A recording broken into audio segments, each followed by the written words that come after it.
제법 개공지처 영지불매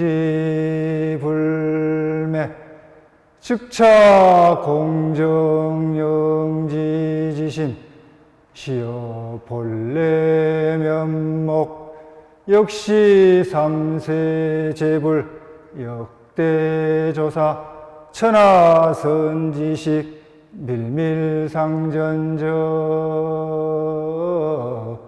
법인연하 무아미타불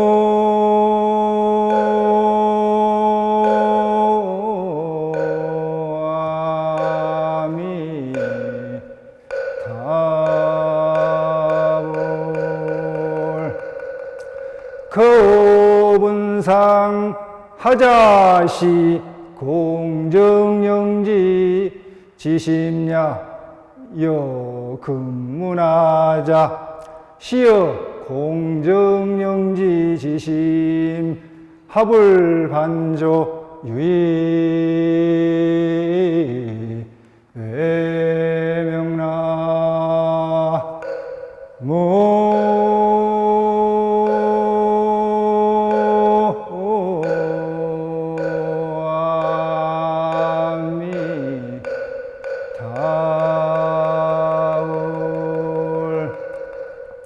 제법 개공지처 모든 현상과 사물들이 모든 법들이 모두 다 텅 비었다는 얘기입니다. 텅 비어서 공황 그 자리에서 영지불매하여 신령스러울 영자 알지자 아니불자 매할매자 어두울 매자 신령스럽게 매하지 않고 알아차리는 여러분들이 지금 스님의 이야기를 듣고 알아차리는 아는 또 어둡지 않고 알아차리는 아는 다시 말해서 밝게 신령스럽게 알아차리고 아는 즉차 공정영지지심 그러니까 지금 모든 법이 텅 비어가지고 고요한 바로 그 자리에서 신령스럽게 알아차리고 아는 듣고 아는 그 마음이 시여 이것이 바로 본래 면목 여러분의 본래 면목입니다. 역시 삼세제불 역대조사 천하선지식 과거 현재 미래 모든 삼세의 부처님과 역대 조사 스님들과 천하의 선지식이 밀밀상전 은밀하게 이심전심으로 마음으로 전해서 내려오는 진리의 법, 인감증명, 법인. 그러니까 여러분들 무슨 증명을 할 때 인감증명을 띄듯이 법의 인감증명은 이라는 것입니다. 거호분상 물어보되 어떤 사람이 나의 분상에 있어서 하자 어떤 것이 시공정영지 지시며 어떤 것이 모든 법이 텅 비어가지고 고요한 그 자리에서 신령스럽게 알아차리는 아는 마음입니까? 답하시되 여금문하자 바로 물어보는 너가 나에게 물어보는 너가 여러분이 당신이 그대가 묻는 사람이 시여 공정영지 지심이야 나에게 묻는 여러분이 바로 텅 비어서 고요한 그 자리에서 신령스럽게 알아차리는 마음입니다. 합을반조 어찌해서 돌이켜서 돌이킬 반자죠 빛줄 조자 어찌하자 어찌해서 소리를 듣고 바로 그 자리에서 돌이켜서 유의예맥이냐 바깥으로 찾을 맥자죠 바깥으로 자꾸 찾아서 헤매느냐 이 말씀입니다. 안녕하십니까 반갑습니다. 그동안 잘 지내셨죠? 세월 유수라고 했습니다. 세월은 흐르는 물처럼 빨리 흘러가 버립니다. 추운 겨울이 지나고 꽃피는 봄이 오고 또 어제 같았는데 봄이 벌써 무더운 여름입니다. 얼마 안 있으면은 해수욕장도 개장을 할 그런 시기가 왔습니다. 명심보강 권학문편에 그 주의, 중국 송나라 때 남송의 주자라고 합니다. 주자의 유명한 글이 있습니다. 여러분들이 잘 아시는 내용이죠. 무리금일 불학이 유래이라라. 오늘 배우지 않고 내일이 있다고 말하지 말라. 무리금년 불학이 유래년이라. 금년에 배우지 않고 내년이 있다고 말하지 말라. 1월 서이 세부라연이 해와 달은 멈추지 않고 계속 돌아갑니다. 24시간 돌아가는데 세월은 여러분들을 기다려주지 않습니다. 오 노이라 시수 노건이라. 오라 하는 것 없이 허송세월을 보내가지고 허연 그 백발의 노인이 되어버렸다. 이것이 누구의 잘못이냐. 소년이노 학난성하니. 소년은 늙기 쉽고 학문은 이루기 어려우니. 일총광음은 불가경이라. 일총광음 짧은 시간 1분 1초라도 가볍게 여기지 말라. 미각지당의 춘초몽하니. 연못가에 범풀이 돋는 꿈에서 아직 깨어나지도 못했는데 계전오엽이 이추성이라. 섬도랍 오동나무 잎에서 가을 소리를 듣습니다. 그러니까 이 세월이 이렇게 빠르고 흘러가 버린 그런 것을 이야기하면서 여러분들이 시간을 아껴서 학문을 이루는데 공부를 하라는 것입니다. 그러니까 오늘 일하지 않고, 오늘 공부하지 않고, 배우지 않고 내일이 있다고 하지 말고, 또 금년에 일하지 않고, 금년에 공부하지 않고, 금년에 배우지 않고 내년이 있다고 말하지 마십시오. 해와 달이 멈추지 않고 지나가는데 세월은 나를 기다려주지 않고 오라 아무것도 이룬 것 없이 허연 머리가 하얀 백발이 되죠. 노인이 되었는데 이게 누구의 잘못인가? 젊었을 때 열심히 공부하고 배우고 일해서 나이 먹어서 후회하지 말라는 그런 교훈입니다. 우리들은 일총광음 1분 1초라도 아껴 써서 남아있는 인생을 여러분들의 third age, fourth age, 앞으로 그 인생 100년 시대라고 하는데 지금이라도 늦지 않았습니다. 15살 소년, 소녀가 되어서 인생의 희망찬 꿈을 그런 계획을 세우듯이 지금부터라도 100세 인생에 대비해서 남은 30년, 40년을 열심히 배우고 공부하고 또 일하시고 해서 여러분들의 그 남아있는 인생을 가치 있게 살고 의미 있게 살고 멋지게 잘 살다가 후손들에게 좋은 유산과 국가와 사회를 남겨줘야 되겠습니다. 바쁜 일이 있음에도 불구하고 백고자 법회에 참석해 주신 불자님들께 존경의 예를 표합니다. 우리 불자님들이 백고자 법회에 하루도 빠지지 마시고 매일 참석하셔서 열심히 배우고 공부하시기를 바라고 또 마음도 잘 닦고 기도, 참선, 수행, 연불 또 열심히 봉사도 하시고 포교도 하시고 열심히 노력해서 이 땅에 불국토를 만들어서 세계 평화를 만들어 나갑시다. 해오름 어린이집이 동구 유라동에 법왕사에서 이렇게 곧 개원을 한다고 합니다. 또 작년 11월 21일부터 11시에서 1시까지 매일 수요일 날 무료 급식을 법왕사 광장에서 이렇게 하고 있습니다. 여러분의 곁에서 항상 여러분들의 가족과 또 여러분들의 친인척, 여러분들의 인연 있는 모든 분들을 위해서 포교와 불사와 복지를 하시면서 힘써 주시는 여러분들의 희망이신 대구 법왕사 주지 실상 스님께 큰 박수를 한번 부탁드리겠습니다. 저는 오늘 이 시간에도 여러분과 함께 매번 하는 그 주제입니다. 불교와 효를 주제로 해서 말씀을 같이 나누고자 합니다. 여러분과 함께하는 그 시간마다 항상 반복해서 권해드리는 기도가 있습니다. 부모운중경을 한글로 번역된 부모운중경을 100일 동안 매일 독경하시거나 눈으로 강경을 하시는 겁니다. 그래서 100일 기도를 하시는데 매일 하실 때마다 저금통을 사셔다가 여러분들의 성의껏 저금을 하시는 겁니다. 동전도 좋고 여러분들 형편껏 저금을 하셔서 100일째 되는 날 기도 회향을 하시고 그 저금통을 열어가지고 여러분들의 부모님들에게 정성어린 감사의 선물을 했으면 하는 그런 그 기도법입니다. 부모님이 돌아가시고 안 계신 분들은 부처님 전에 불전이나 또 스님들께 승보 공양을 올리시거나 또 가까운 독거 노인이나 불우한 이웃들 또 양로원 고아원 사회복지단체에 기부를 하시는 것입니다.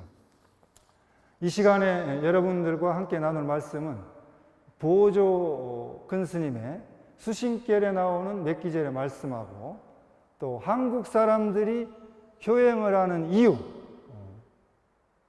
대해서 또 윤리학적으로 효도의 정당성에 대해서 한번 살펴보고 또 언론에 보도된 핵가족 고령화 시대의 그런 효에 대해서 이 시대의 효에 대해서 이야기하고 또 부처님께서 말씀하신 아한경에 나오는 효도에 관한 이야기를 드리고자 합니다. 오늘날 변화하는 합장 내리십시오. 한국 사회를 살아가면서 한국 사람들이 효도를 하는 이유가 어디에 있겠습니까? 도대체 한국 사람들이 효를 하는 이유가 무엇인가? 한국인의 효라는 책에서 효행상을 전국의 효행상을 받은 930명에게 그런 효행 실사례를 기록을 분석해서 효도하는 이유를 11가지로 분석해서 발표를 했습니다. 그러면 효행을 하도록 이끄는 동기는 효도를 하는 사람들의 마음속의 충동과 의지를 말해주는 것입니다. 사람이 부모님에게 효도를 하려는 열망, 또 효도하려는 생각과 의지는 효도하려고 하는 사람이 가지고 있는 믿음이나 신념이나 가치관에 의해서 이루어지는 것입니다. 효도를 하는 이유는 각자 사람들 개인의 도덕적 의무감에 의해서 동기화가 되는 것입니다. 따라서 효도는 덕행이라고 합니다. 덕덕자 행동행자죠. 그러므로 육아에서 공자님은 효는 만덕의 근원이요 백행의 근본이다 이렇게 말씀했습니다. 효행을 하는 이유 11가지를 말씀드리면 첫째, 부모님을 존경하기 때문입니다. 부모님을 받들어 존경하고 자식이 부모님을 존경하는 것은 자연스럽고 아주 당당한 것입니다. 또 부모님에 대한 부양 책임감이나 자식이 어렸을 때 부양을 받았으므로 마땅히 부모님이 노인이 됐을 때 부양의 책임을 가지는 것이죠. 그 다음에 부모님에게 희생적이고 헌신을 하려고 합니다. 자신을 희생해서라도 부모님께 헌신하는 희생정신이 아름다운 것입니다. 또 부모님을 동정하기 때문입니다. 또 가정을 화합시키려고 하기 때문이고 또 다른 가족을 위해서 못한 일을 보상하려고 하기 때문입니다. 또 부모님의 은혜를 갚기 위하기 때문입니다. 8번째로 종교적인 믿음으로 인해서 효행을 합니다. 근데 이 효행을 하는 이유에서 8번째로 종교적인 이유가 분석이 됐는데 종교적인 믿음이 부모님에게 효도하는 그런 이유에서 큰 영향을 미치지 못합니다. 그래서 부모님께 효도하는 것은 종교하고 전혀 관련이 없는 인간적인 사람이라면 당연히 해야 될 그런 인간적인 윤리라고 이야기를 할 수가 있습니다. 종교 이전의 소식이고 종교 이전의 인간성이 앞서는 것입니다. 그 다음에 지역사회의 화합을 위해서 효도를 하는 것이고 또 가족의 체면을 유지하기 위해서 이건 좀 효행하는 이유 중에서 좀 체면을 유지한다니까 좀 이상하게 생각할 수 있는데 한국 사람들이 체면을 상당히 중요시하는 그런 문화입니다. 또 가족의 영속을 도모하기 위하기 때문입니다. 가족의 자손만대 가문의 영광을 위하고 조상을 숭배하기 때문이죠. 효행을 하는 11가지 이유에서 알 수 있는 것은 효도를 하는 그 사람이 자연스럽게 인간적으로 사람으로서 해야 될 도리를 하는 것이다. 이렇게 이야기를 할 수가 있습니다.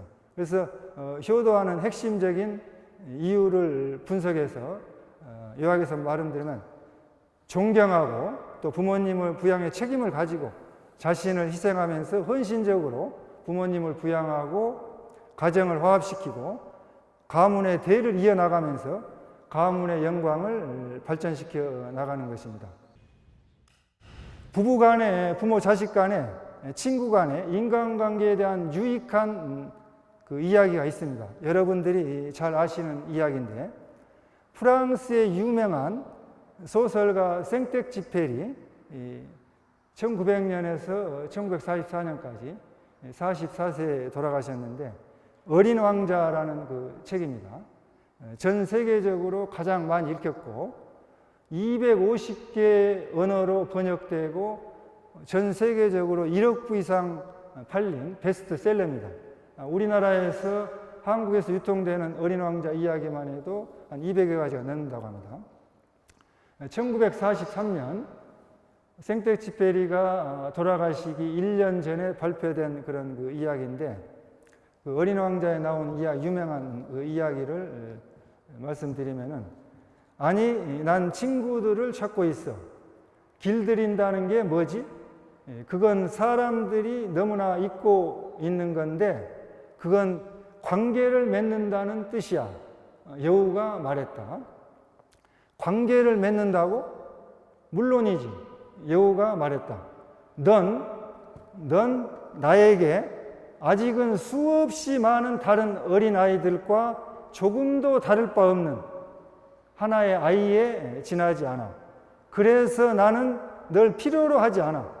너 역시 날 필요로 하지 않고 나도 너에게는 수없이 많은 다른 여우들과 조금도 다를 바 없는 한 마리 여우에 지나지 않지.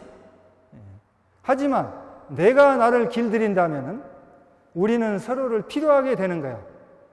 너는 나에게 이 세상에서 하나밖에 없는 존재가 되는 거야. 나는 너에게 이 세상에서 하나밖에 없는 존재가 될 거고 이제 좀 알 것 같다. 꽃 한 송이가 있는데 말이야 그 꽃이 나를 길들였나 봐. 그럴 수도 있겠지. 여우가 말했다.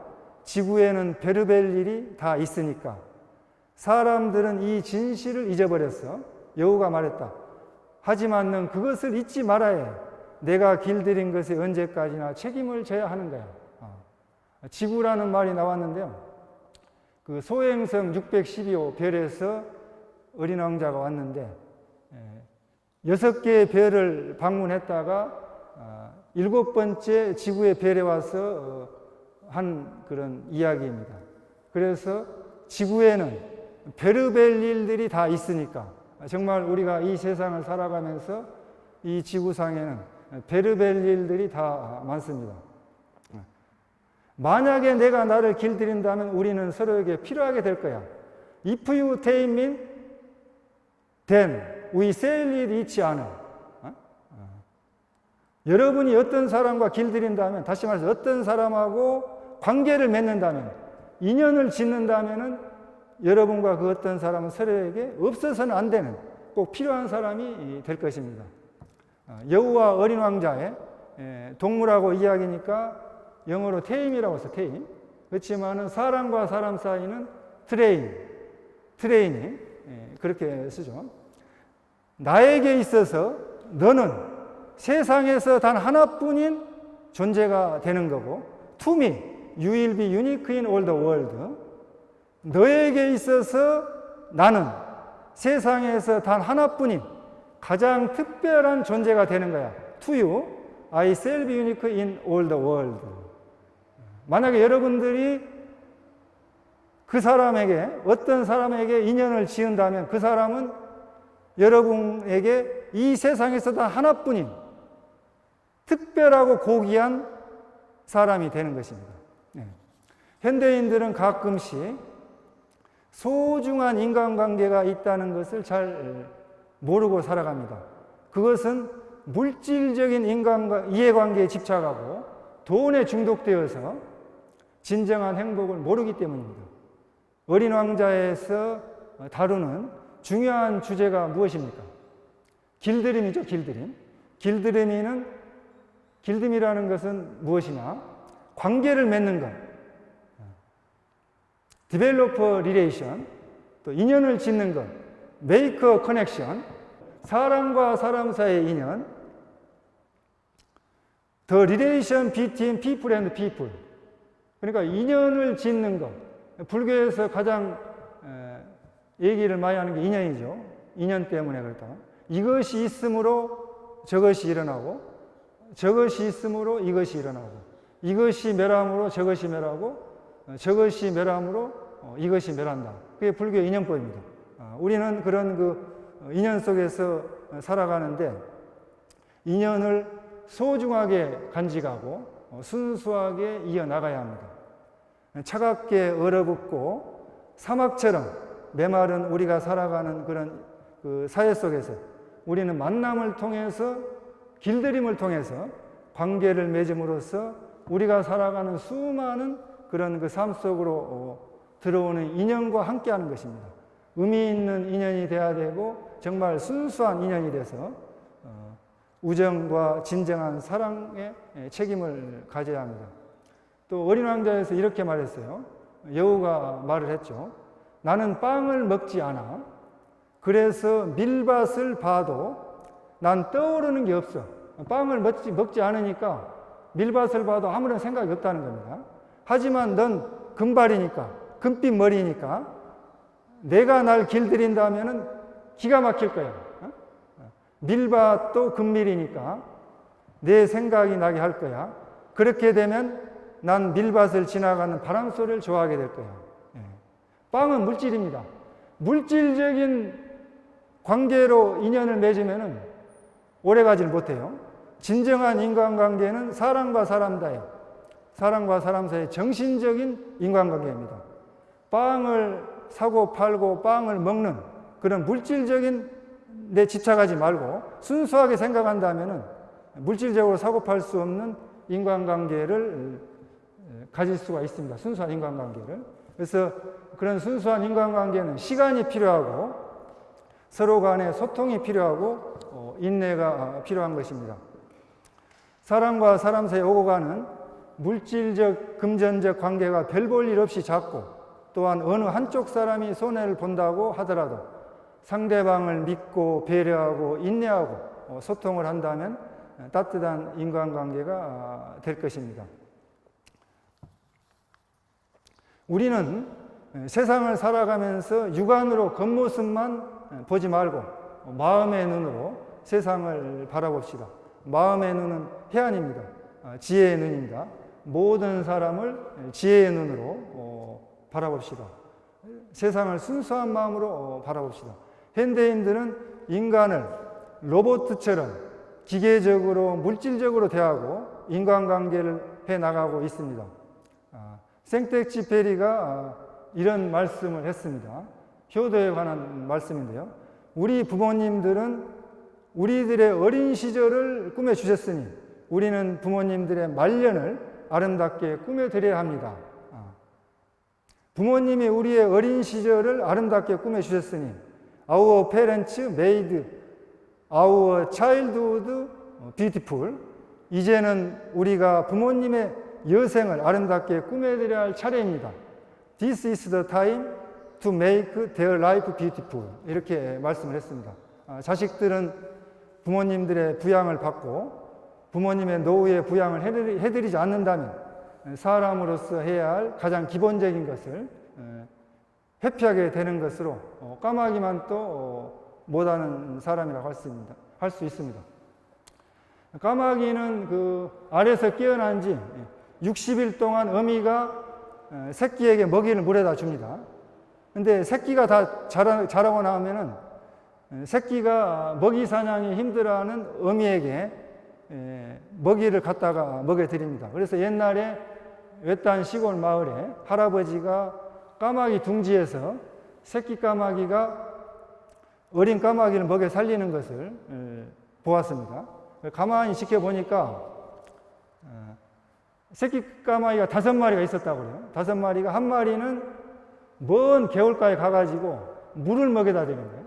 물을 먹여다 주고 둘째 까마귀는 산과 들에 가가지고 먹을 것을 가져오고 셋째 까마귀는 깨구리를 잡아다 먹이고 넷째 까마귀는 그 강에 가서 물고기를 잡아다 먹이고 다섯째 까마귀는 동네 마을에 가가지고 사람들이 먹다 남은 음식을 갖다가 먹이는 것을 보았습니다. 그래서 동네 사람들이 천대하던 까마귀가 효도하는 새라는 것을 알게 되었다고 합니다. 그래서 반포라고 그러죠. 반포. 돌이킬 반자.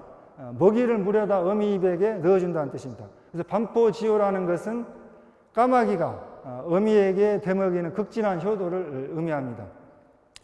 사람들이 또 그 자식이 많으면은 서로가 효도를 다른 형제 자매들에게 서로 미루게 됩니다. 미루게 되는데 까마귀는 5마리 그 새끼 까마귀가 서로 협력을 해가지고 협동을 해서 어미를 먹여 살리는 것은 정말 그 사람보다 나은 점이 있습니다. 까마귀가 종교가 있습니까? 까마귀가 불교를 믿습니까? 기독교를 믿습니까? 또 까마귀가 천주교를 믿습니까? 마호메트교를 믿습니까? 까마귀는 종교가 없습니다. 종교가 없음에도 불구하고 까마귀가 효도를 하는 것을 보면은 효도는 종교 이전의 소식입니다. 종교하고 관련이 없이 가르쳐주지 않아도 동물도 하는 자연스러우고 순수한 정말 그런 그 근본적인 윤리라고 할 수 있습니다. 그래서 사람이 정말 순수하게 인간적인 윤리를 생각한다면 효도를 해야 하는 것입니다. 거짓말을 하면 얼굴이 빨개지죠. 근데 얼굴이 빨개지지 않는 사람은 참 뻔뻔한 사람입니다. 그래서 지금 현대 과학이 발달한 시대는 거짓말 탐지기도 나와 있죠. 독일의 철학자 유명한 라이너 에를링어, 여러분들이 잘 아시는 그런 그 철학 윤리 박사 분이 거짓말하면 얼굴 빨개진다는 그런 그 철학 동화를 썼습니다. 원래 의사였어요. 의사였는데 변호사, 방송 프로그램 사회자, 윤리 박사라는 그런 그 별명을 가진 라이너 에를링어인데 인간으로서 올바르게 정직하게 사는 것이 무엇인가? 라는 그런 그것을 이야기해주는 그런 그 윤리 책자입니다. 효는 종교 이전에 사람으로서 당연히 해야 하는 인간 윤리입니다. 현대 한국 사회에서 효도가 왜 정당하는가? 윤리학 측면에서 한번 살펴보고자 합니다. 서양의 윤리학을 살펴보면은 이성이, 여러분들 올바른 이성이 도덕적 목적을 결정할 능력이 있다고 생각될 때 그것을 실천이성이라고 합니다. 실천이성이라고 하는데 아쉽게도 비판 철학의 창시자, 독일의 유명한 철학자 임마누엘 칸트는 실천이성에다가 중점을 두는 게 아니고 형식적인 측면에다가 중점을 뒀습니다. 주목해서. 근데 칸트 이후의 서양의 윤리학은 보편성을 도덕적 행위의 중심적인 잣대, 기준으로 추구해 왔습니다. 이것은 의무건 권리건 공리의 윤리건 간에 어떤 윤리적 형태이건 간에 근세 이후의 서양 윤리가 가져온 그런 번기화된 그런 경향이라고 할 수가 있습니다. 그런 보편성의 성향을 갖게 됨으로써 이성주의 윤리학, 실천이성의 윤리학이 없어지고 가장 그 이성주의 윤리학에서 중시해야 될 그런 부모와 자식 간의 인간관계를 서양 윤리학에서 놓쳐버린 것입니다. 이것이 서양 윤리학의 실수인데 모든 인간관계의 근본이 되는 뿌리가 되는 중요한 그런 그 윤리, 부모 자식 간의 윤리를 잃어버린 그 서양 윤리학이 인간성을 상실하게 됐다는 것입니다. 그래서 부모와 자식 간의 인간관계를 보은 은혜를 갚는 그는 보지 못하게 된 것이죠. 그래서 현대 서양의 합리주의적 윤리학에서 부모와 자식 간에 대한 윤리에서 어느 한쪽으로 치우친 거예요. 편향된. 그러니까 부모가 자식을 키우는 데한 의무에만 중점을 두고 자식이 부모에게 보온하는 것은 놓치게 됩니다. 그래서 이러한 그 근본적인 인간관계에 주목하지 함으로써 그 중대한 결과가 생겼는데, 부모 자식 간의 인간관계로부터 사랑이 생기고 보살핌이 생기고 존경이 우러나오는데, 서양의 윤리학은 모든 인간관계에서 패러다임, 아웃라인이 된 가장 그 커다란 패러다임이 될 중거지점, 패러다임 포인트 오브 리퍼런스를 상실하게 됐다. 잃어버리게 됐다. 이것이 서양 윤리의 최대의 실수입니다. 최대 실수예요. 그래서 부모와 자식 간의 인간관계에 대한 체험과 이해 없이는 이 세상의 어떤 인간관계에도 실질적 의미가 없다는 것입니다. 사람으로서 기본적인 인간적 정체성, 휴먼 아이덴티티가 상실해버린 결과로 서양 사회에 만연해 있는 개인과 가정에서의 여러 가지 결손적 성격, 변태적 특성, 가정 공동체의 비극이 입증되고 있는 것입니다. 인간성이 상실된 서양의 윤리는 사회 문제를 일으키고 있습니다. 현대 서구에서 조야한 개인주의, 인디바일리즘은 부모와 자식 간의 관계에 대한 안목의 상실에서 오는 결과입니다. 그래서 서구 사회의 심각성, 문제의 심각성의 인식이 높아지고 있긴 한데, 이러한 문제의 진정한 원인이 어디에 있는가, 핵심이 어디에 있는가, 이것을 제대로 파악하지 못하고 있다. 가족 윤리에 있어서도 부모와 자식 간의 관계가 중요한데, 중심적인데, 그 관계의 중심적인 게 정초하지 못함으로써 부모의 자식 간에 내재하는 사랑과 보살핌과 존경의 역동성이 지나쳐버리고 잃어버렸기 때문에, 망각해버렸기 때문에 잘못되어 가고 있다는 것입니다. 또 서구 사회가 그 가족이 지나치게 부부 중심 위주로 흘러가고 있다. 또 점차 결혼이 인생의 전부가 아니고 보편적인 현상도 아니다고 이러한 사회 현상으로 바뀌고 있다는 것에 관심 있게 여러분들이 지켜볼 필요가 있지 않나, 이런 그 생각입니다. 결혼하지 않는 독신자, 결혼하지 않는 남자 독신자, 여자 독신자, 어떤 사람이라 할지라도, 남자든 여자든 어떤 사람이 할지라도 이 세상에 존재하는 그 어떤 사람도 부모님 없이는 이 세상에 존재할 수 없다는 것입니다. 그렇기 때문에 효도는 지구상에 존재하는 어떤 사람이라도 가장 중요한 주제로, 핵심적인 문제로 생각할 수 있는 것입니다. 다시 말한다면 모든 사람은 이 지구상에 부모님이 아니면 태어날 수가 없다. 그렇기 때문에 가장 기본적이고 보편적인 그러한 것이 효도라는 것입니다. 현대 서양의 윤리의 그런 그 문제점 때문에 지금 서구 사회는 노인 복지 문제가 심각한 사회 문제로 대두되고 있습니다. 이미 오래됐어요.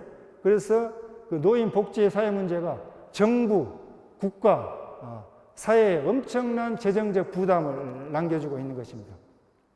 그리고 자식에 대한 책임을 사회로 전가시킴으로써 가정의 구조와 자녀의 도덕적 성품 형성에서 상당한 취약성을 가지게 되었다는 것은 부인할 수 없는 사실입니다.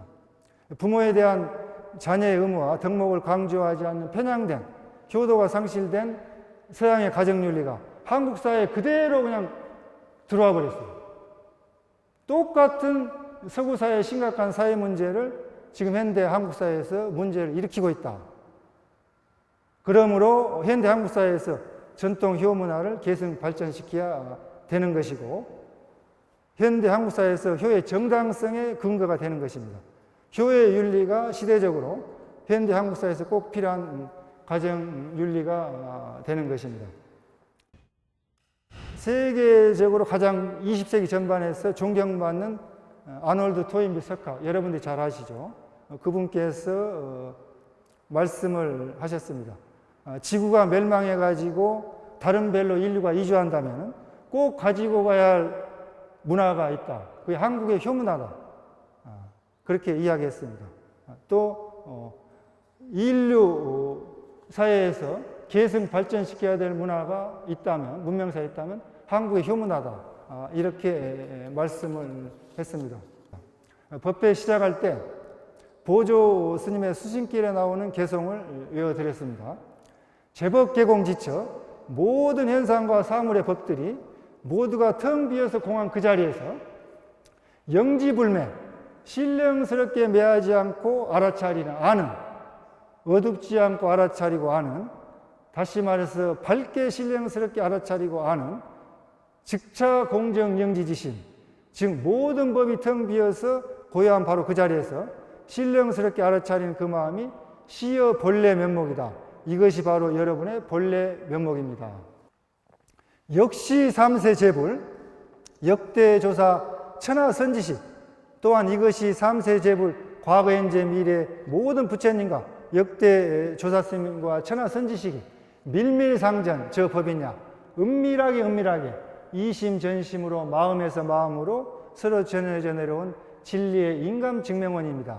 그 분상에 어떤 사람이 묻기를 나의 분상에 있어서 하자시 공정영지지시며 어떤 것이 모든 법이 텅 비어서 고요한 그 자리에서 신령스럽게 알아차리는 마음입니까?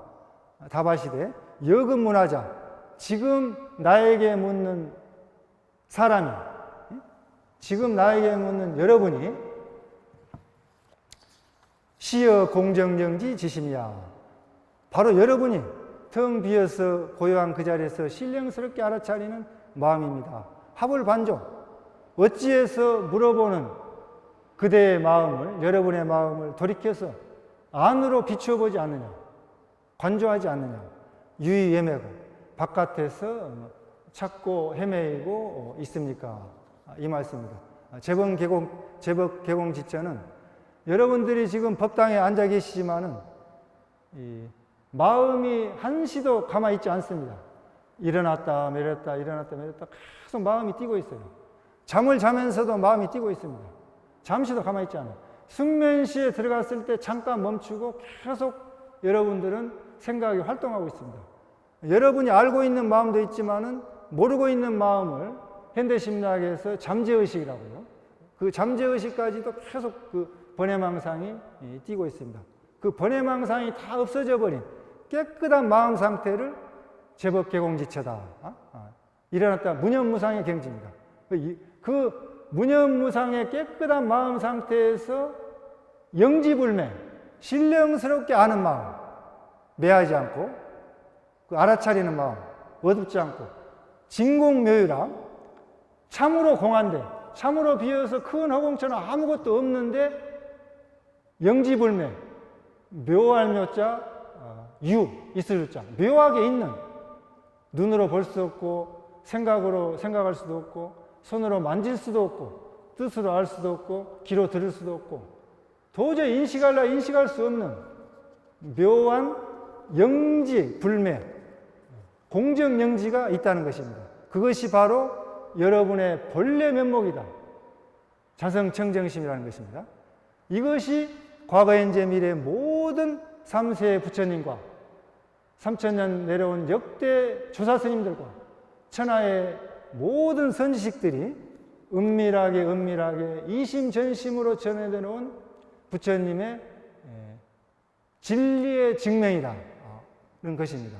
그래서 우리는 그 공정영지를 어떻게 찾아 들어갈 것인가? 그것은 여러분들의 마음을 돌이켜서 돌아봐야 돼요.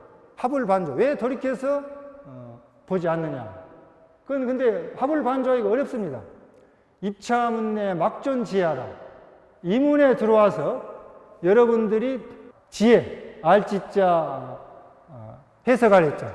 여러분들이 지금까지 이 세상을 살아오면서 알고 있는 모든 지식과 모든 고정관념과 선입견과 여러분들이 경험한 모든 여러분들의 정체성, 업장을 다 비워서 처음 태어난 아기처럼 깨끗하고 맑은 그 식으로 돌아가야 되는 것입니다. 그것이 그 영지, 공정 영지가 되는 것입니다. 그러니까 막존지하라. 신광이 불매하니 망고희유라. 신광. 여러분들의 공정영지가 망고에 희유하다는 것입니다. 악음 거여 분상하여 직지본심하여 영여 변호케 하려니 여수정심하여 청하은설하라. 보조 스님께서 너의 분상을, 여러분의 분상에 의거해서 여러분의 본심을 가리켜서 직지인심, 여러분의 공정영시를 바로 가리켜서 말씀해서 일러줄 테니까 수정심에서 마음을 깨끗이 해서 텅 비워가지고 처음 태어난 아기처럼 되어서 보조 스님의 말씀을 잘 들어보라는 말씀입니다. 종조지모 12시 중에 아침으로부터 일어나서 저녁에 잘 때까지 12시 중 옛날에는 12시간이었습니다. 2시간, 1시간. 지금은 24시간입니다. 24시간 동안에 하루 종일 혹견혹문, 혹은 보거나 혹은 듣거나 혹소혹어, 혹은 웃거나 혹은 말하거나 혹진혹이, 혹은 썩내거나 혹은 기뻐하거나 혹시혹비, 혹은 옳다고 생각하거나 혹은 그러다고 생각하거나 종조시 운전이 가지가지 베풀고 운전함이 여러 가지로 행동하고 움직이고 일상생활하는 것이 차도하라, 일러봐라. 필경시수, 필경에 이것이 누구인가? 능이마 운전시야. 능히 운전하고 베풀고 활동하고 하루 종일 24시간 동안 여러분들이 아침에 일어나서 저녁에 잘 때까지 24시간 일상생활 하는 가운데 눈으로 보고 귀로 듣고 코로 냄새 맡고 입으로 맛보고 몸으로 느끼고 뜻으로 생각하고 웃기도 하고 울기도 하고 말하기도 하고 침묵하기도 하고 썩내기도 하고 기뻐하기도 하고 옳다고 생각하기도 하고 그러다고 생각하기도 하고 시비 분별하고 무엇을 베풀기도 하고 무엇을 받기도 하고 움직이고 활동하고 또 살아가면서 일상생활하면서 바쁘게 살아갑니다. 주지스님께서 30년 전에 이 대구 법왕사 법당을 30대 때 밥을 해가면서 500여 명 가까이 많은 대구의 그 불자님들 모아서 그렇게 그 불사를 하실 때는 오면은 전날 오기도 하고 또 그 늦게까지 있기도 했는데 지금은 그냥 그 세팅하는 시간처럼 딱 12시 반이면 가버린다는 거예요. 시간 끝나버려요. 그리고 또 그 초파일 날도 전날 와서 이렇게 등도 달기도 하기도 하는데 바로 그 시간에 딱 시간대 와서 가버린다는 겁니다. 마치 예식장 참석하고 가버리듯이 그만큼 현대인들이 스피드한 바쁜 시대에 살고 있습니다. 이 바쁘게 살아가는 이 여러분들의 그 일상생활이 과연 누가 무엇이 그렇게 활동하고 움직이고 살아가느냐. 보조 스님께서 차도하라 말씀해 보라고 했습니다. 하루 종일 움직이고 활동하고 일상생활하고 잠자고 꿈꾸고 일하는 그 사람이 누구입니까? 필경시수. 잠시 멈춰서 자기를 돌아보고 성찰하라. 그러니까 대구 법왕사 법당에 오셔서 바쁘게 쫓기듯이 인생을 살아가지 마시고 법회가 끝나고 핸드폰 꺼놓고 2시간, 3시간 염불하고 기도하시고 한번 나는 누구인가 한번 참고해서 그렇게 한번 공부를 하시면 좋겠습니다.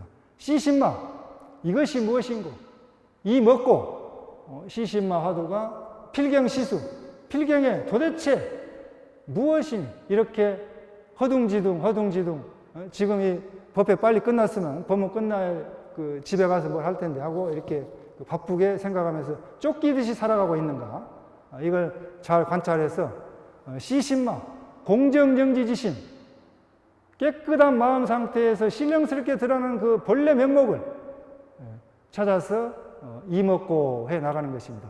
공정영지지심 공정영지가 지금 여러분이 보조 스님에게 묻는 사람 바로 여러분이 공정영지지심이라는 것입니다. 근데 그걸 참 발견하기가 어렵습니다. 왜 발견하기가 어렵느냐?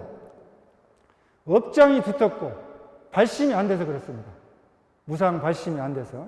그래서 화두서는 누구나 할 수 있는 것이 아니고 상근기가 할 수 있는 겁니다. 상근기가 감당할 수 있는 건데 특별한 그 경절문의 수행법인데 지금 현대인들은 중근기, 하근기, 근기가 하열합니다.